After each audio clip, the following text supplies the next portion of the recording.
Are you stuck in the same old routine at work? Do you find yourself hitting a creative wall, unable to see beyond your current perspective? It's time to break free and unlock the power of fresh perspectives.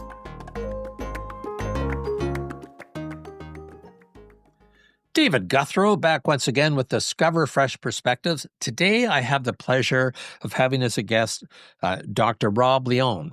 Rob is, he's Canadian for those that's important, and for those that it's less important, he lives in Idaho. So welcome, Rob. Glad to have you here today. Thanks, David. I appreciate the intro, and I think it is important. I have not let go of my ties to the North, and it's deeply embedded in the fabric of who I am. And for those of you who want even more detail, Rob is from Sault Ste. Marie in Ontario. So there you go. We've now oriented you in time and space. So, Rob, you had recently written an article entitled, "What If Culture is the Strategy?" And I thought, that might be kind of interesting to explore. So maybe, well, first of all, tell me a little bit about your work and your business. We'll put more in the bio, but just so we know the framework that you're coming at that topic from. Sure. So as you mentioned, I live in Idaho. I teach. I'm a professor of human resource development at Idaho State University. I have a graduate and undergraduate program, so I service those, and it's 100% online. So we service students all over. But at the same time, my wife and I own a consultancy, a boutique human performance consultancy called Black River Performance Management. And our motto is work should fuel the human spirit, not drain it. And the lovely thing is that I get to do very similar things in my classes as I do in my consultancy. Of course, the context informs them to be a little bit different, but we'll talk about strategy in class. We'll talk about strategy with clients. We'll talk about psychological safety in class. We'll talk about psychological safety with clients. And so it's really energizing to be able to pull those two things together, because I am also in charge of writing research and articles and thought papers and things like that. And it's just, I see them when I'm working with people, meeting with people, and it's a lot of fun. So I feel very fortunate.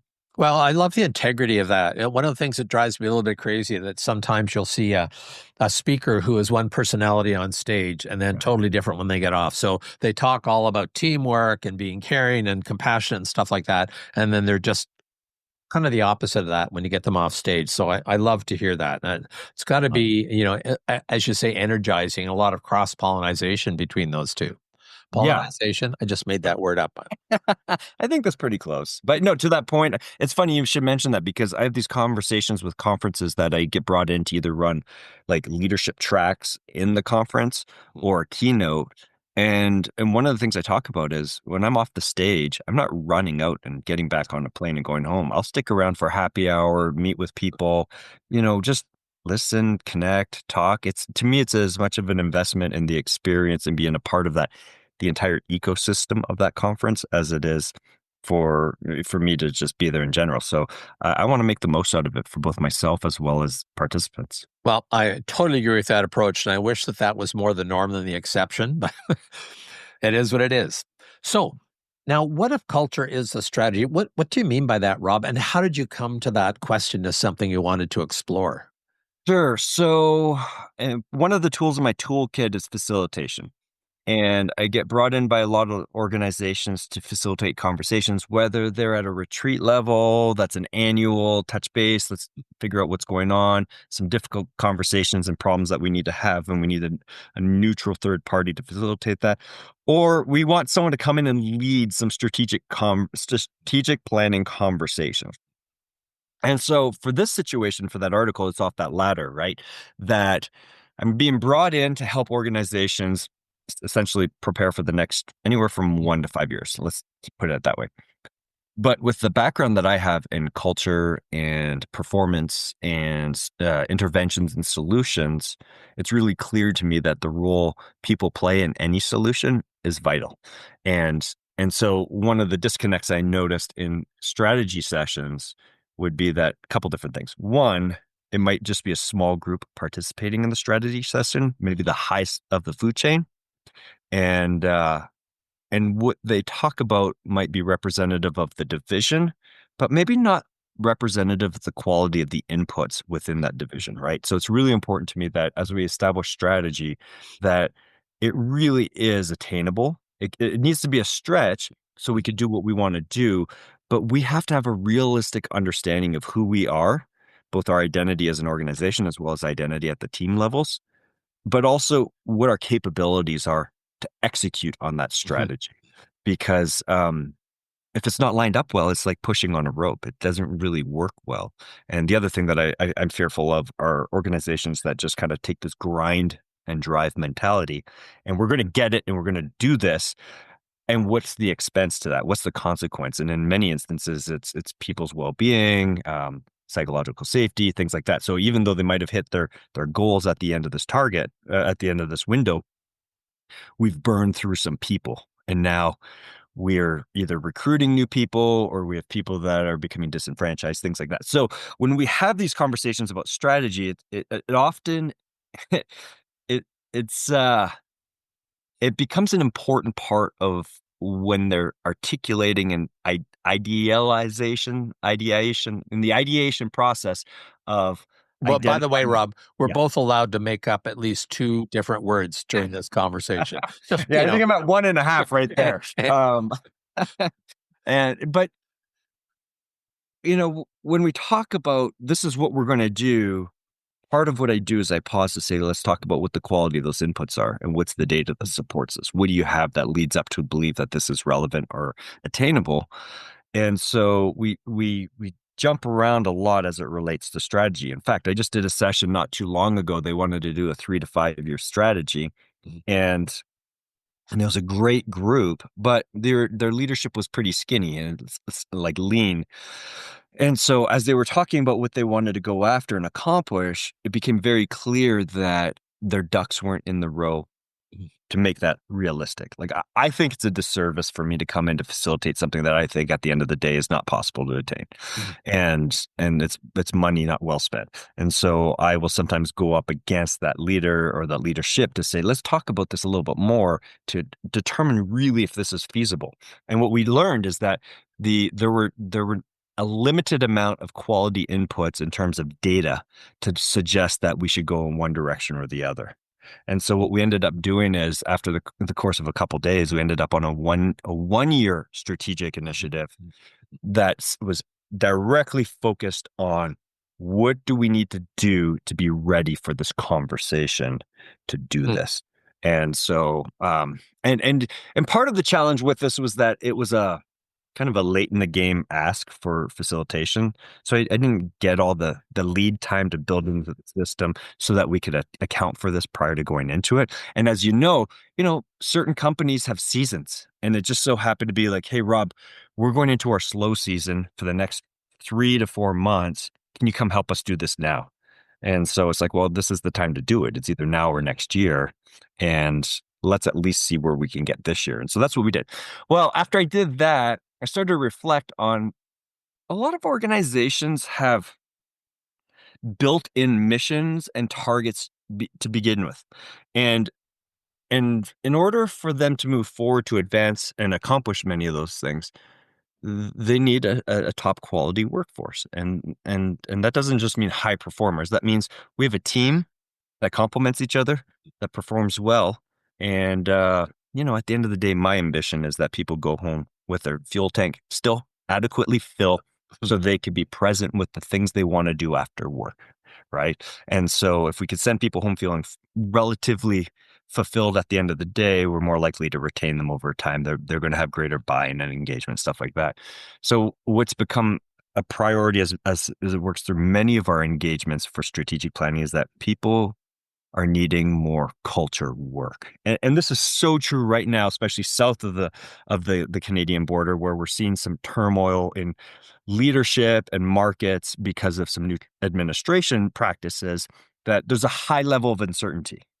Well, just like COVID, we had a high level of uncertainty. Well, the organizations that just stopped and tightened up and said, we're going to hold put and not move, didn't fare well over the long run in COVID. They lost their ability to be agile and responsive.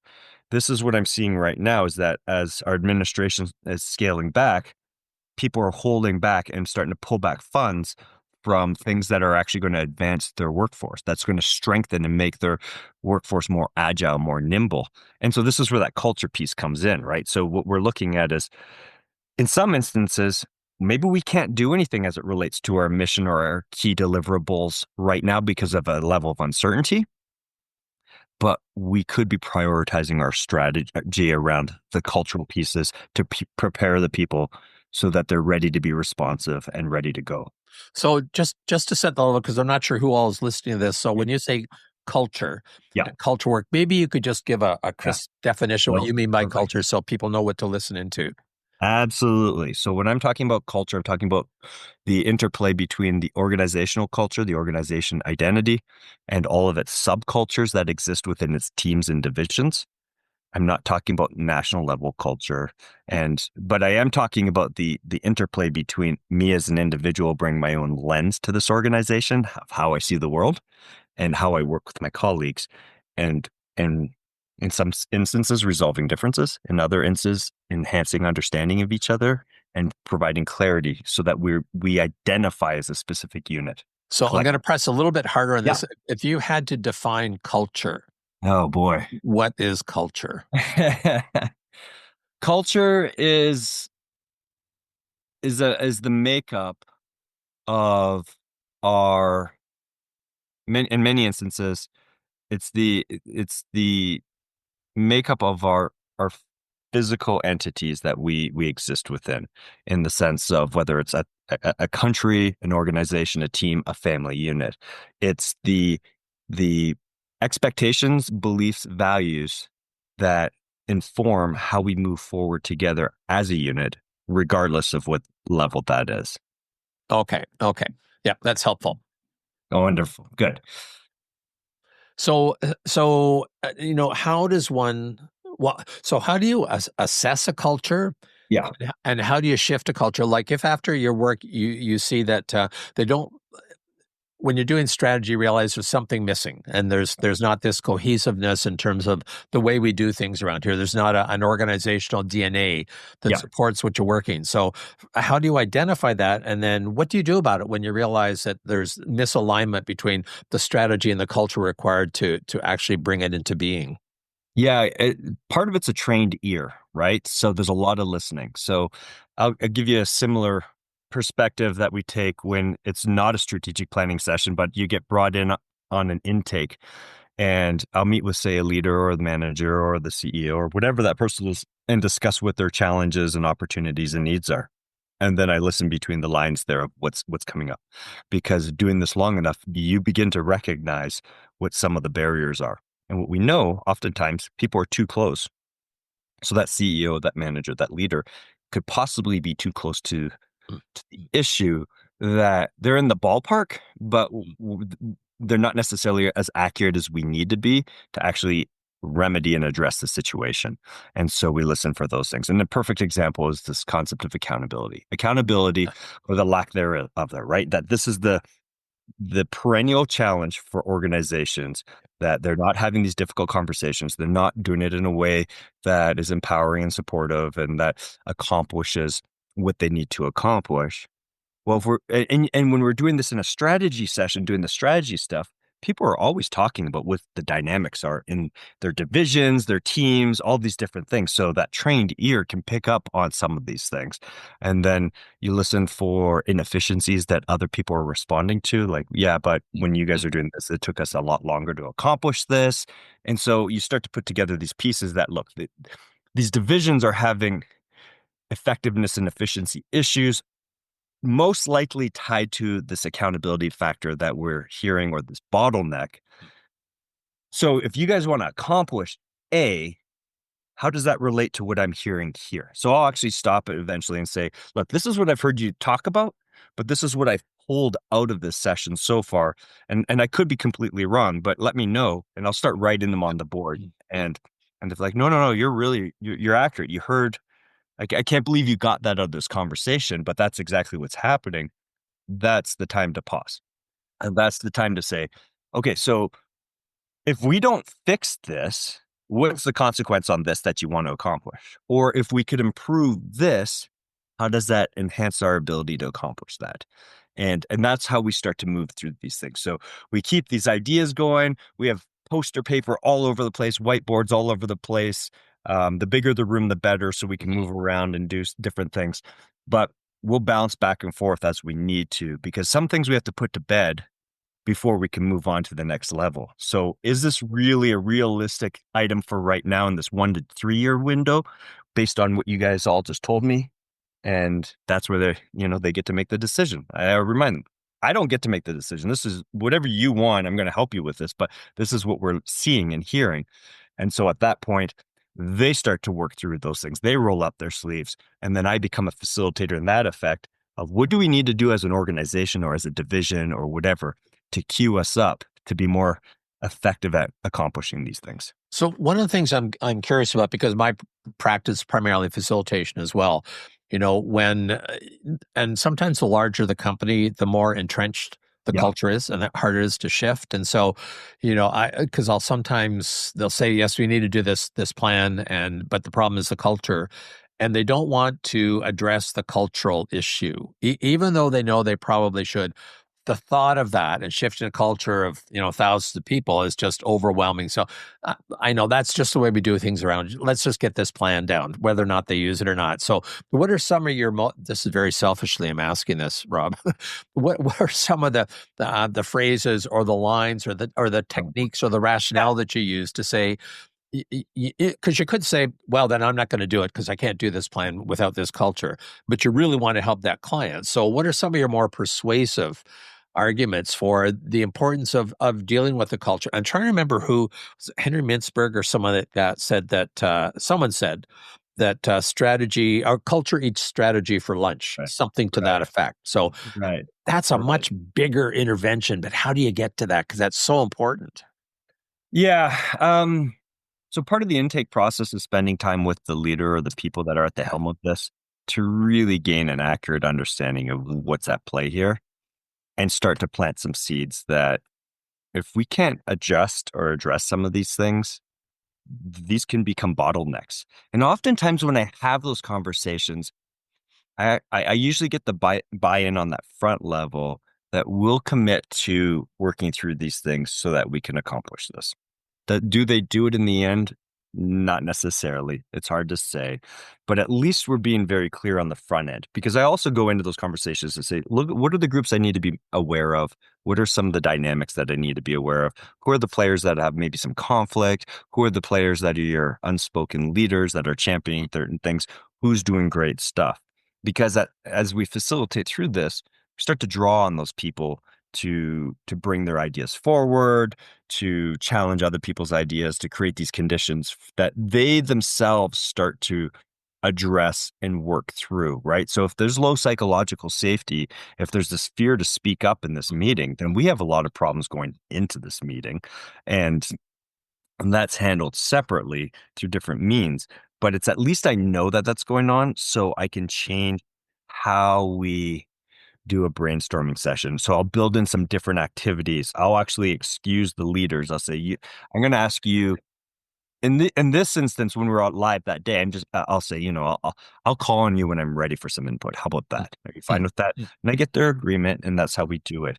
And so that's a great way, because we have strong voices sometimes at the helm that people just defer to and just wait for them to provide the answer when they themselves really want their people to speak up and to become more engaged in it. So it's a balancing act of that. But one of the things I love having is just different activities that stimulate brainstorming, that stimulate ideation, that are very aspirational in nature, so that when we get down to it, they've thought big. And then it comes down to actually what we're going to do in the strategy session.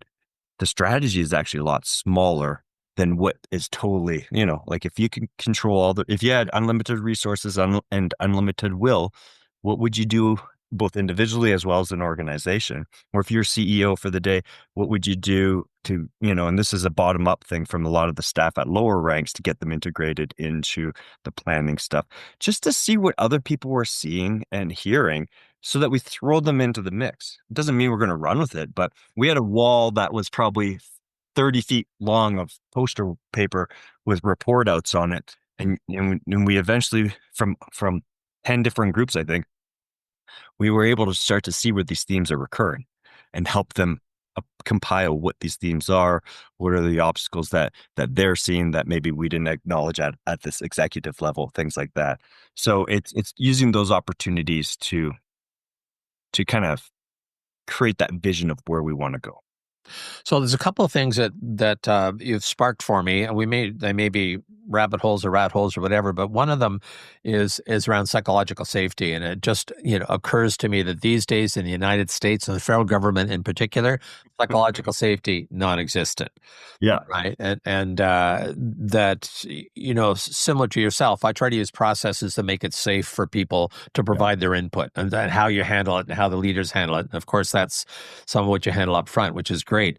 The other word that you use that I think is an important part of a culture is accountability. And it's one of those things that's very easy to talk about and get intellectually. Like one of my clients, his philosophy is 100 and 0. 100% accountability, 0% blame. And everyone kind of gets that. Yeah. But, how do you reinforce that? Like what in the culture reinforces the things that you say are so important to you? Okay. Can I tell you a little story that relates to that from Please. group? Yeah, yeah. So depending on where we are with engagements with groups, we often do a values activity because they might have values as an organization, but they're still not connecting well at the individual level. And it's a great way to break the ice. Or they might not have values at the individual or the organizational level. So we start at the individual level, learn more about the people we're surrounded with, and then we go into the organizational values. And then that's how we build kind of the tenets and values of the organization that all work should backdrop, I guess, right? I was with a group that doing my homework with the leadership before I went in with this group, hearing what all the issues are, queuing up to be aware of what to look for, what to listen for. They said, "Well, this group needs help with accountability. They're letting their people get away with everything." And and so then I went into that group, and they had no idea I had that input.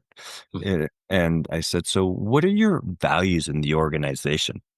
And three-quarters of them agreed that accountability is their value. Mm. It was interesting. And and so we started to unpack that. And then afterwards, um, I wrote a blog, and it's related to I have values, but do I have the skills to live according to my values? Interesting. It's something that we don't Yeah. really think about often. We're like, here, this is what my values are, this is what I believe, and this is my boundary. Well, accountability is a great one. We need this in organizations. But if you value it, but you don't take it well, you don't receive accountability well, and you certainly don't give it well, let's check that value and see what it means to you and why it's important. And then we start to unpack those things. So going back to your comment about was 100 and 0, right? The Yeah. 100% zero blame. Yeah, it speaks to, are we living what Mm. we say we're prioritizing?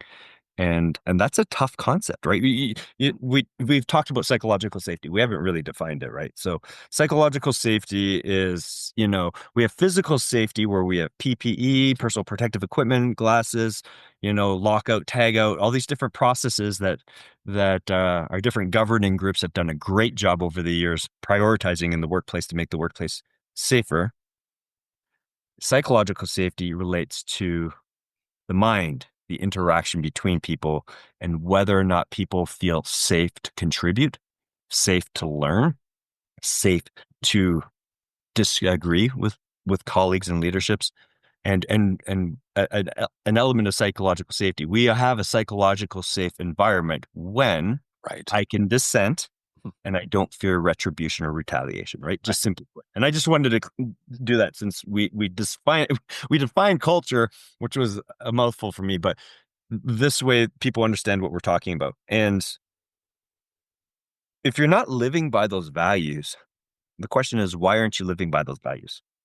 And especially as you cast that down as an organizational leader, is psychological safety a factor within this? Or is it a matter that we don't possess the skills?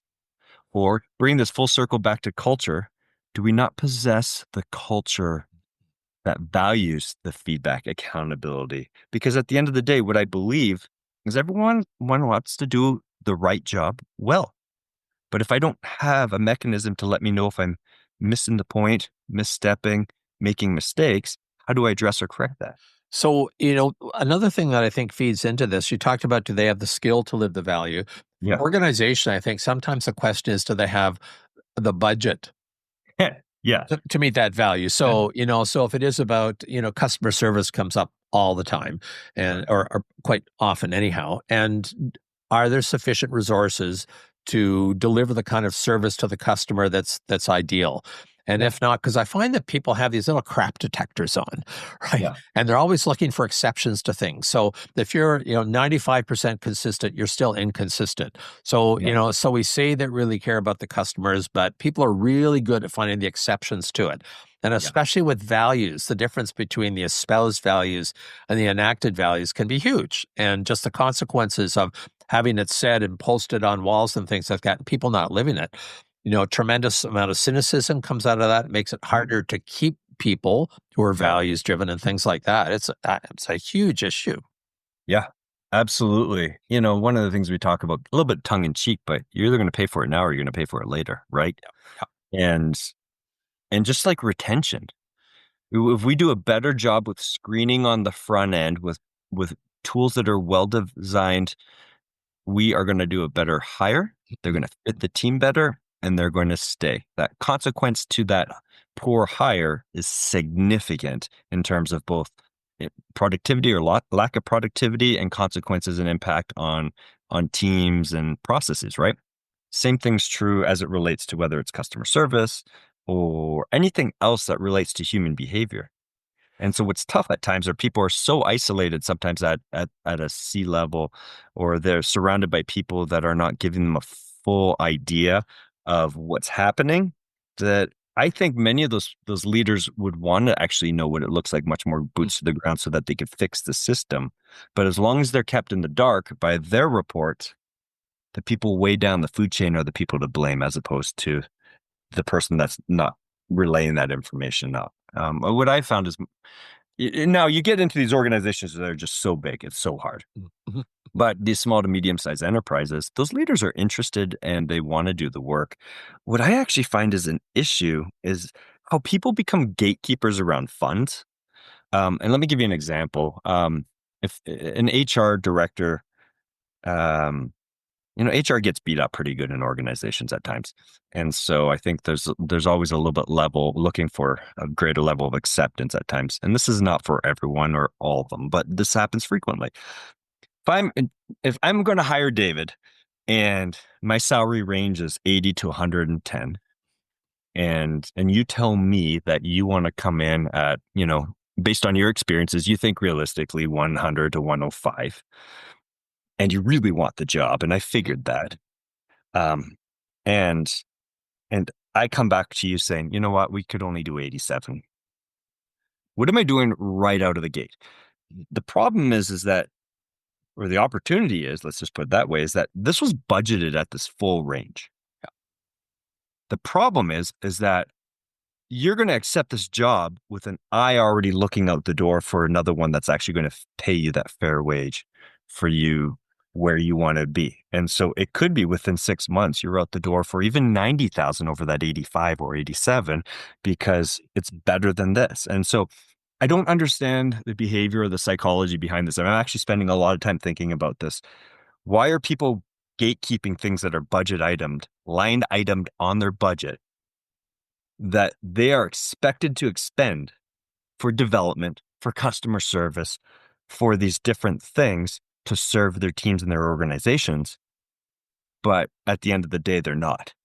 And that's something that's tough because they pay for it. They're going to pay for it. They're going to pay for it one way or the other. And so why not be proactive when the costs are low and the engagement's high? I'm speculating here, but I wonder if one possibility is that they have the mentality almost of a purchasing agent, where Mhm. yes, you want to get a good quality product, but for as little as possible. Yeah, Right? And absolutely. if your metric is how you keep your recruiting cost, your human capital costs as low as possible, then that's, look how good a job I'm doing. So Right. it ends up inadvertently reinforcing something is, as you say, you're going to pay Yeah. for it later. Yeah, and I'm fine with that as an answer if that's the approach of the organization, right? Yep. What I Yep. really wrestle with is when people are handling these funds as if it's their own vacation funds. Yep. Mm. And, I either make a decision to go here for the weekend or I skip these weekends and eventually I go somewhere for a week, right? And so, and that's what I'm seeing more of is not that this is the framework like you're suggesting there that's been bestowed down upon me. Mm. They've allocated those funds for us to use. But I just don't, I think we're okay. I think we're okay. Mm. And how do you compete with that, right? Like it's one of those things that it's like when you drag someone to a workshop, a training, they didn't want to be there. What do you think they're going to get out of it? Yeah. Yeah. Yeah. Yeah. It's just I don't know what the solutions are to all these things, but one of them is probably higher transparency, higher integrity, and higher consistency. I'll just give you a quick example about the values kind of thing. I, Yep. I used to work for Apple Canada many years ago, and way back when, in order for a customer to be able to have a computer that worked, they needed a monitor, they needed a disk drive, and the CPU. And Yeah. so what was happening is that sometimes systems would be sent out to the dealers that they couldn't sell because they were missing one of those elements. And so upon realizing that, saying it's really not what we're all about, we're not going to do that. We're only going to, sell systems put onto the dealers once they can sell. And all the folks in distribution were very happy about that. Then what happens is year end, and you've got your masters south of the border, and I think the day before the year ended, there was the highest paid shipping department in the world, I'm sure, because everyone from the president on down was just humping equipment onto the truck. And as soon as it was on the truck, it was considered book business.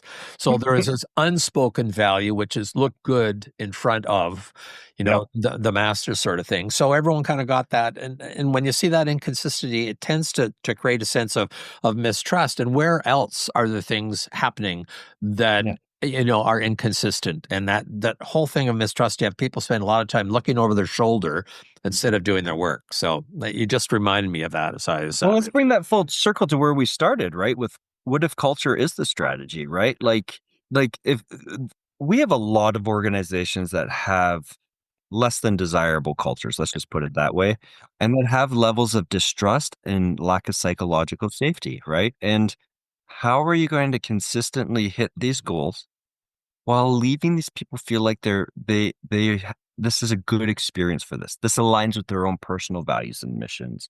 That's why this culture work is so essential that it raises the integrity of the system, right? Culture is going to happen either by design or default. Whether do we want to have a part of this, right? And so my belief, my approach is that we cultivate that culture and we have people leaning in that want to be there, that want to be a part of this, that share part of their identity with this cultural initiative. The nice thing about this is it starts to exit people from the organization that don't want to play this way. Yep. Someone asked me once about my retention statistics, and for one organization, it's really bad, but it's for good reason. It's because the people that are high performers that want to be there are there. Yeah. And the ones that want to meddle are realizing they're getting no attention, they're not getting any mileage, and then they're leaving, right? And so it's a good measure. We never talk about that, but it's important. So one of the beautiful things of when you have these high quality cultures, your people, first off, your leader gets to lead. They're not putting out fires. They're not looking down at their feet, shuffling projects, things that should be done by their people because the people are owning the work. The people are finding solutions themselves.